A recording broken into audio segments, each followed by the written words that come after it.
오늘은 디모데후서 4장 말씀을 통해서 말씀을 깨닫는 지혜와 응답받는 기도의 은총이 우리에게 넘치게 될 줄로 믿습니다. 우린 지금 디모데후서를 마지막으로 이제 4장을 보고 있습니다. 오늘 이 말씀은 사도 바울이 쓴 마지막 서신의 마지막 장입니다. 그의 유언입니다. 그래서 오늘 이 4장의 후반부에 보시면 얼마나 안타깝게 지금 디모데를 찾고 있는지 몰라요. 어서 와라, 빨리 와라. 올 때 내 겉옷 좀 가지고 오지 않을래? 내 성경책도 좀 가지고 오지 않을래? 지금 개인적인 당부를 많이 담고 있어요. 이제 내가 하나님 앞에 갈 데가 얼마 남지 않았어 라고 하는 마지막 당부예요. 자, 그런데 사도 바울은 마지막에 이런 인간적인 당부로 디모데후서 4장을 끝내지 않습니다. 그 디모데후서 4장의 전반부 1절부터 5절까지의 말씀은 그의 공식적인 유언이에요. 하반부가 개인적인 유언이라면 전반부가 공식적인 유언인데 더 중요한데 오늘 우리가 이 말씀을 받기를 원해요. 근데 이 말씀이 중요한 이유는 여기에 우리가 오해를 참 많이 하고 있어요. 이 말씀이 설교가 정말 많이 되는 본문이에요. 한국교회에서 이만큼 많이 설교되는 본문이 없어요. 그럴 정도로 여러분 많이 들으셨을 거예요. 그런데 과연 본문의 뜻대로 전해지고 있는가는 또 별개의 문제인 것 같아요. 우리가 본문을 오해하는 이유 오늘 좀 보기를 원하고 바르게 본문을 보는 눈도 오늘 열리기를 원합니다. 먼저 1절입니다. 하나님 앞과 살아있는 자와 죽은 자를 심판하실 그리스도 예수 앞에서 그가 나타나실 것과 그의 나라를 두고 엄히 명하노니 그랬어요. 이게 얼마나 지금 엄숙한 장면입니까? 지금 이 엄히 명한다 이것만 해도 엄한데 이게 하나님 앞과 그리고 살아있는 자와 죽은 자를 심판하실 그리스도 예수 앞에서 엄청나죠. 여기서 앞에서라는 말이 뭐냐면 면전에서라는 말이거든요. 하나님이 면전에서 또 예수 그리스도의 면전에서 또 그가 나타나실 것과 이 예수의 재림이죠. 거기다 그의 나라를 두고 그의 하나님 나라를 두고 엄히 명하노니 즉 이 1절은요 정말 귀를 기울여서 이거 정말 무릎을 꿇고 집중해서 들어야 될 말씀이다 라고 하는 굉장히 중요한 서론이죠. 자, 이렇게까지 엄히 명령하는 게 뭐냐면 바로 2절입니다. 같이 읽어볼까요? 너는 말씀을 전파하라. 때를 얻든지 못 얻든지 항상 힘쓰라. 자, 노란색을 들고 표시해 봅니다. 2절 전체 다. 여러분 이게 얼마나 많이 들은 설교예요. 너는 말씀을 전파하라. 때를 얻든지 못 얻든지 항상 힘쓰라. 여러분 이 말씀을 주로 언제 들으셨어요? 네, 전도에 관하여 설교 들을 때 많이 듣지 않으셨습니까? 전도하라. 복음을 전하라. 사람들이 듣든지 안 듣든지 전해야 된다. 그래서 뭐 부산역 광장에서도 전하고 지하철에서도 전하고 버스에서도 전하고 사람들이 듣든지 말든지 너는 전해라 라고 얼마나 많이 여러분 들으셨어요. 그런데 과연 그런 뜻일까 하는 거예요. 여러분 우리가 교회 설교할 때 목적을 가지고 설교하는 경우가 많이 있습니다. 목적을 가지고라는 게 무슨 뜻이냐면 이게 본문이 무슨 말씀을 하시는가를 설교하는 게 아니라 그 교회의 필요를 따라 설교하는 거예요. 교회가 지금 예산이 부족하면 헌금하면 복받는다 설교를 하게 되고 교회에 사람이 지금 일할 사람이 없으면 충성하면 복받는다 설교를 하게 되고 또 교회가 사람이 늘지 않아요.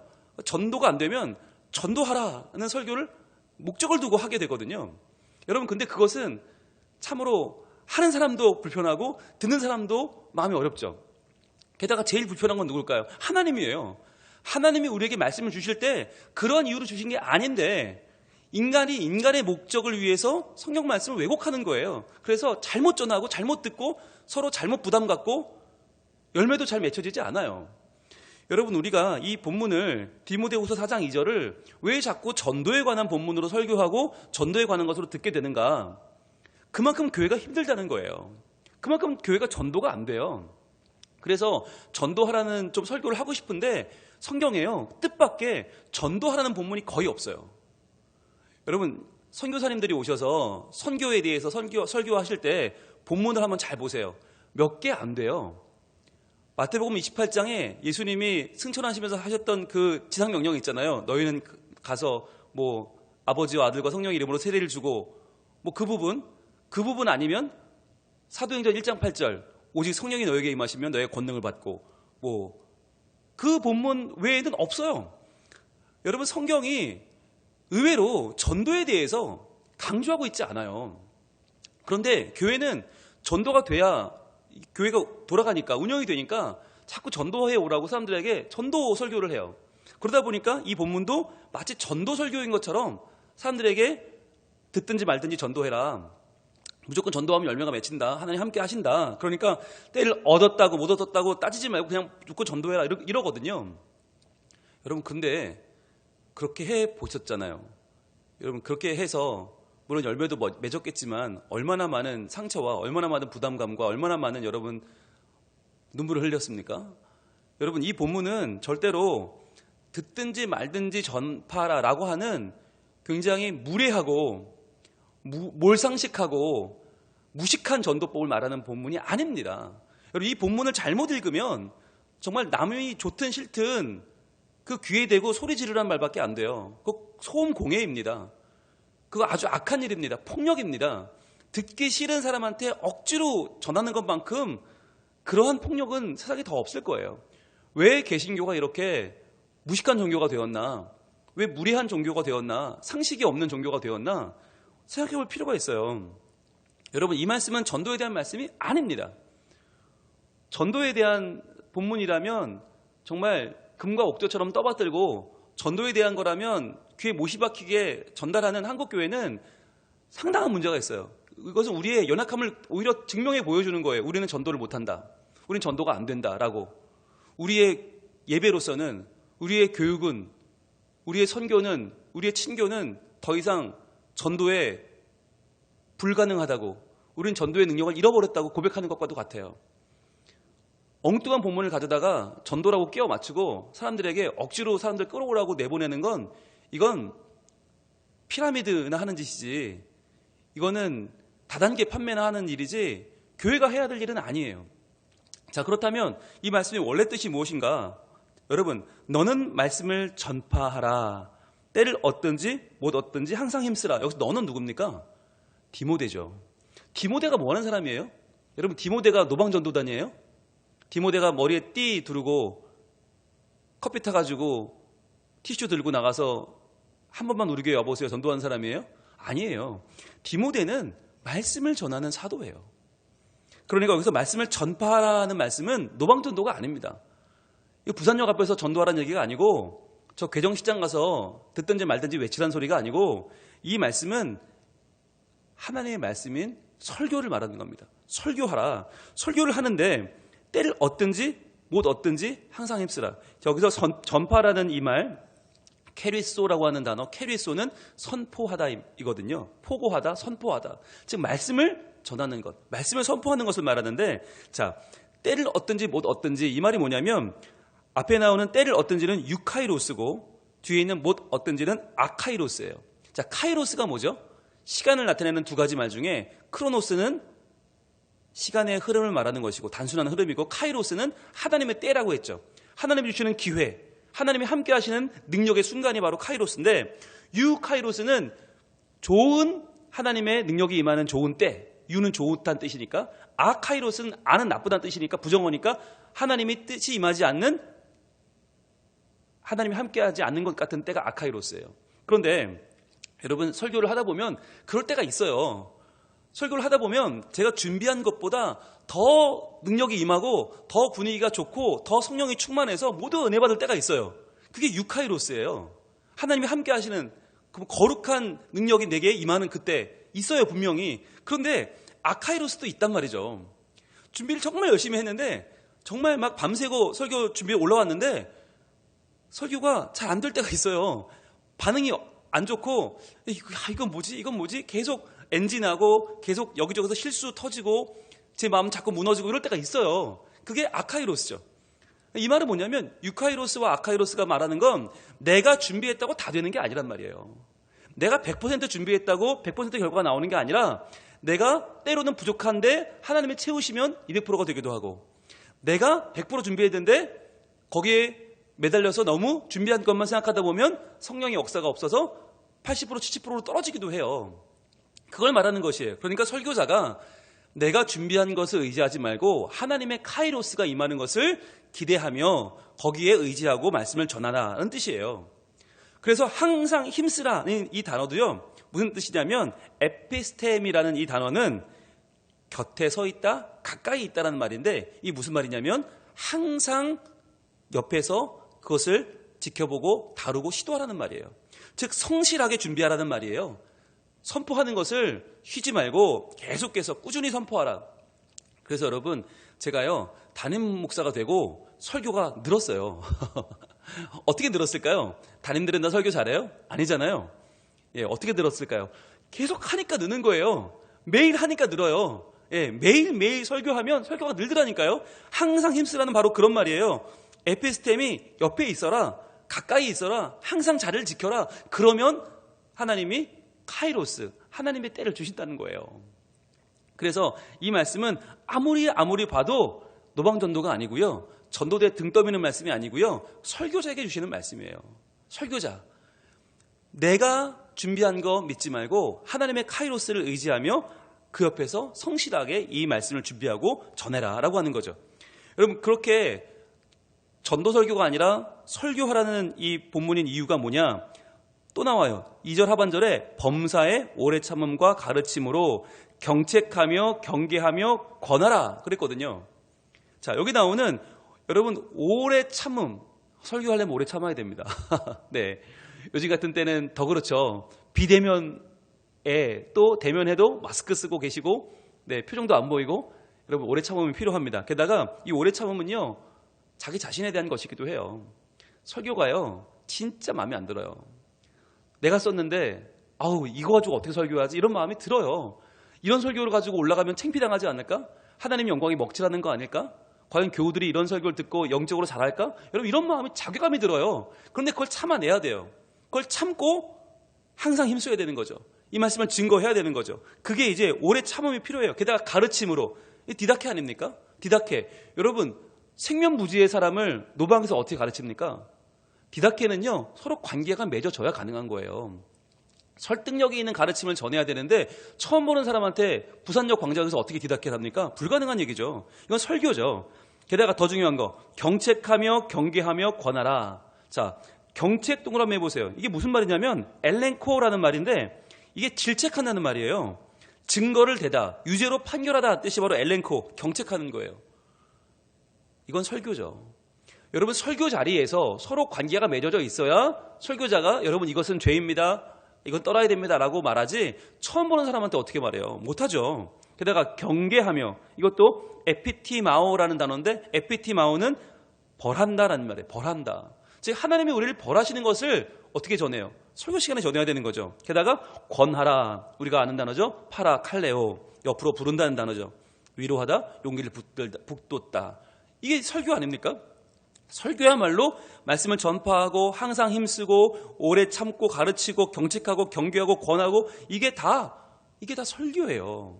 여러분 그래서요 이 디모데후서 4장에 나오는 디모데에게 주는 마지막 권고는 이 유언 같은 권고는 사도 바울이 말씀을 증거했던 사도 바울이 말씀을 증거하는 디모데에게 주는 설교자의 지침입니다. 그런데 이것을 많은 설교자들이 이걸 자기에게 적용하지 않고 사람들에게 등 떠밀면서 전도해와라. 때를 얻든지 못 얻든지 전도해라 이런 식으로 쓰는 건 잘못된 거죠. 그러면 여러분 우리가 말씀을 받는 입장에서는 어떻게 해야 될까? 말씀을 하는 입장은 물론 당연히 1절, 2절 이대로 전해야겠죠. 그럼 말씀을 받는 우리는 어떻게 받아야 될까? 3절입니다. 때가 이르리니 때 마지막 때죠. 사람이 바른 교훈을 받지 아니하며 귀가 가려워서 자기의 사욕을 따를 스승을 많이 두고 그랬어요. 여러분 마지막 때가 되면요. 이 회중들이 어떻게 되는가? 바른 교훈을 받지 않는다는 거예요. 바른이라고 된 1번이라고 되어 있죠. 바른 따라가면 1번 건전한이라고 되어 있어요. 건전한 말씀을 교훈을 받지 않아요. 그럼 무슨 교훈을 받으려고 할까요? 건전하는 거 말고 어떤 거? 듣기 좋은 거. 뭔가 좀 나에게 돈이 되고 유익이 되는 거. 이런 걸 좋아해요. 그래서 뭔가 좀 색다른 걸 찾고요. 뭔가 좀 자극적인 걸 찾고요. 설교도 그냥 밋밋한 설교를 안 들으려고 그래요. 여러분 여기 보면 받는다, 받지 않는다라는 받는다는 단어가 원래 뭐냐면 아네코라는 단어인데 아네코는 참다, 견디다예요. 여러분 바른 교훈은 이건 참을 필요가 있어요. 바른 교훈은 견뎌내는 것이에요. 그런데 여러분 이게 능력이거든요. 바른 교훈을 참고 견디는 게 능력인데 그것을 우리는 자꾸 거부하고 참기 싫고 견디기 싫으니까 듣기 좋은 가벼운 메시지를 찾아 나선단 말이죠. 여러분, 그것은 옳은 것이 아닙니다. 바른 교훈, 건전한 교훈을 내가 구별하고 참고 견디는 게 중요하죠. 또 게다가 귀가 가려워서 자기 사욕을 따를 스승을 많이 둔다. 그러니까 나한테 비위 맞춰주고 듣기 좋은 소리 하는 사람들을 내가 다 찾아 나선다는 얘기잖아요. 요즘 같은 때 얼마나 그러기 쉽습니까? 예전 같은 경우는 우리 목사님 말씀만 들었잖아요. 근데 이제는요, 인터넷에 차고 넘칩니다. 그러다 보니까 내 취향에 맞는, 내 귀에 맞는 사람을 찾아 들어요. 근데 그분이 성경을 정말 제대로 증거하느냐? 그럼 다행인데 아닌 경우가 너무 많단 말이죠. 그래서 정치적으로 치우친 경우도 많고, 이념적으로 사람들이 이끌어가는 경우도 많고, 아니면 무조건 비방하고 무조건 욕만 하는 사이트도 얼마나 많은지 몰라요. 여러분 주의하셔야 돼요. 그런 분들, 특별히 특정 목사님 욕하는 그런 사이트가, 그런 유튜브가 수십만 회, 수백만 회가 조회수가 올라가요. 요즘은요, 긍정적인 얘기하면 조회수가 안 오릅니다. 부정적인 얘기하고 욕하고 험담하고 비방하면 막 올라가요. 이게 인간의 모습이죠. 귀가 가려워서 자기 사욕을 따르는 스승을 많이 두는 거죠. 여기다 말하는 많이 둔다는 말, 이게 에피소리오란 단어인데, 에피소리오는 뭐냐면 에피는 위에 더해서란 얘기고 소리오는 채운다는 얘기예요. 그러니까 위로 계속 쌓아 올린다는 얘기예요. 내 마음에 맞는, 내 귀에 좋은, 남 욕해주는 사람들, 비방하는 사람들. 그래서 요즘은요, 언론도 보면 계속 욕하고 비방하고 끌어내리고 그게 일인 것 같아요. 그러다 보니까 사람들의 마음이 점점 피폐해지고, 자, 그래서 4절입니다. 또 그 귀를 진리에서 돌이켜 허탄한 이야기를 따르리라 그랬어요. 이게 우리 모습이라는 거예요. 여러 번 말씀드렸습니다. 진리는 질린다 그랬어요. 진리는 질려요. 왜? 늘 들으니까. 그러니까 우리는 질리지 않는 다른 이야기를 듣고 싶어 해요. 그런데 허탈한 이야기를 따르느라 우리는 또 하나님 말씀이 아니라 율법에, 영지주의에, 또 유대주의에 마음을 빼앗기고 마는 것이죠. 자, 마지막 5절입니다. 그러나죠. 여기 중요하죠. 너는 모든 일에 신중하여 고난을 받으며 전도자의 일을 하며 내 직무를 다하라. 여러분, 이것이 우리가 살아가야 될 우리의 삶의 목표입니다. 아무리 세상이 하나님을 멀리하고, 아무리 세상이 귀에 듣기 좋은 말을 따라도, 그러나 우리는 모든 일에 신중해야 된다. 과연 하나님의 뜻이 어디 있을까를 하나님께 물으면서 신중하게 이 말씀을 받아야 되는 거예요. 그래서 고난을 받으며, 고난받는 건 정상이라는 거예요. 여러분, 고난받는 게 이게 우리한테 불합리한 게 아니고요. 이게 잘못된 게 아니고요. 고난받는 게 맞아요. 그러면 내가 예수를 잘 믿고 있구나 생각하시면 돼요. 복음을 잘 따라가면, 내가 주인 아니고 예수님의 주인이라 고백하면 여러분 고난이 따라오게 되어 있어요. 그 다음에 어떻게? 전도자의 일을 하며 내 직무를 다하라. 우리가 주신 복음을 잘 품고 그 복음을 살아내고 그 복음의 직무를 다해내는 것, 이것이 바로 우리가 마지막 때 해야 될 일입니다. 여러분, 이 일을 위해서 우리가 부름을 받았습니다. 말씀을 전하는 자도 말씀을 받는 자도, 우리 마음에 맞는 말씀이 아니라, 내 귀를 즐겁게 하는 말씀이 아니라, 내 귀를 가렵게 하는 그런 이야기가 아니라 정말 진리의 말씀을 신중하게 돌아보고 때로는 고난을 받아도 그 말씀을 지켜내는 우리가 되어서 이 마지막 때에 하나님의 말씀을 품고 그 말씀대로 살고 주께 영광 돌리는 우리 하나님의 백성들, 성민 가족들 다 될 수 있기를 축복합니다. 기도하겠습니다. 하나님, 디모데후서 4장을 함께 봤습니다. 사도 바울의 마지막 유언 속에는 말씀을 전하는 자에게 주는 그 마음을 담은 절박한 호소가 있었습니다. 주님, 이 말씀을 잘 받아서 복음을 전하는 저희들, 말씀을 전하는 저희들 정말 깨어 있어서 성경에 입각한 하나님의 선한 말씀, 진리의 말씀을 바르게 전하게 하여 주옵소서. 또 이 말씀을 받는 우리 회중들도 바른 교훈을 참고 견뎌내는 자들이 되게 하여 주시고, 주님, 진리의 말씀을 따르게 하시고 신중하여 고난을 받으며 맡은 직무를 다하는 우리 귀한 성도들이 되게 하여 주시옵소서. 주님, 한 해가 다 가고 있습니다. 올 한 해를 돌아볼 때 연약한 것, 부족한 것 많았지만, 그러나 하나님께서 오직 성경 말씀으로 우리를 북돋아 주시고 세워주셨습니다.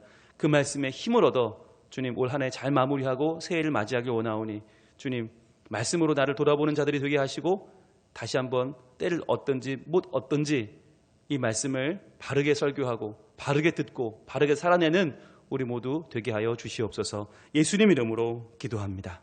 아멘.